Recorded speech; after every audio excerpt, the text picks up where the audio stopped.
ಅಂತ ಹೇಳಿದ್ದೀನಿ. ಕೇಸ್ ವಿಚಾರ ಯಾವುದು ಚರ್ಚೆ ಆಗಿಲ್ವಾ ಸರ್? ನಟ ದರ್ಶನ್ ನಿನ್ನೆ ಹೇಳ್ತೀರಾ ನೀವು ರಾಮನಗರದಲ್ಲಿ ಹೇಳ್ತೀರಾ ನ್ಯಾಯ ಕೊಡಿಸುವ ಪ್ರಯತ್ನ ಮಾಡ್ತೀವಿ ಅಂತ, ಈಗ ಕೇಸ್ ವಿಚಾರ ಯಾವುದು ಚರ್ಚೆ ಆಗಿಲ್ಲ?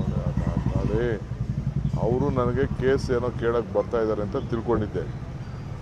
ಅವರು ನನ್ನ ಹತ್ರ ಕೇಸು ಏನು ಬಗ್ಗೆ ಮಾತಾಡಲಿಲ್ಲ. ನಾನು ಆ ಕೇಸ್ ಬಗ್ಗೆ ಮಾತಾಡೋ ಸಂದರ್ಭ ಇಲ್ಲ. ಈಗ ಒಂದು ಹೆಣ್ಮಗಳು ನಮ್ಗೆ ಅನ್ಯಾಯ ಆಗಿದೆ ಅಂತ ಏನಾದ್ರು ಕೇಳಿದ್ರೆ ಖಂಡಿತ ನಾವು ನಮ್ಮ ಕೈಲಿ ಏನಾಗ್ತದೆ ಹೇಳ್ಬೋದಾಗಿತ್ತು. ನಾನು ಅವ್ರಿಗೂ ಹೇಳಿದ್ದೀನಿ ನನಗೇನು ಇದಕ್ಕೆ ಸಂಬಂಧ, ಯಾಕೆಂದರೆ ನಾವು ಪೊಲೀಸು ಯಾವುದೇ ಇನ್ವೆಸ್ಟಿಗೇಷನಲ್ಲಿ ನಾವು ಇಂಟರ್ಫಿಯರ್ ಆಗೋಕ್ಕೆ ಆಗಲ್ಲ. ಇದು ಪೊಲೀಸ್ ಉಂಟು, ಕೋರ್ಟ್, ಈಗಾಗಲೇ ಮ್ಯಾಟ್ರು ಕೋರ್ಟಲ್ಲಿದೆ, ಜುಡಿಷಿಯಲ್ ಕಸ್ಟಡಿ ಅಂತ ಕೋರ್ಟ್ ಇದೆ. ನಾವು ಯಾವುದೋ ಪೊಲೀಸ್ ವಿಚಾರದಲ್ಲಿ ನಾವು ಇಂಟರ್ಫಿಯರ್ ಆಗಲೂಬಾರ್ದು, ಆಗೋದು ಒಳ್ಳೆಯದೂ ಇಲ್ಲ. ಬಟ್ ಅವ್ರಿಗೆ ಯಾರು ತಪ್ಪಿಸಿದ ಯಾರಿಗಾರು ಸಮಸ್ಯೆ ಐತೆ ಅಂದರೆ, ಯಾರಿಗಾರು ತೊಂದರೆ ಆಗಿತ್ತು ಅಂದರೆ ಅದಕ್ಕೆ ಕಾನೂನು ಇದೆ. ಕಾನೂನು ಚೌಕಟ್ಟಿನಲ್ಲಿ ಏನು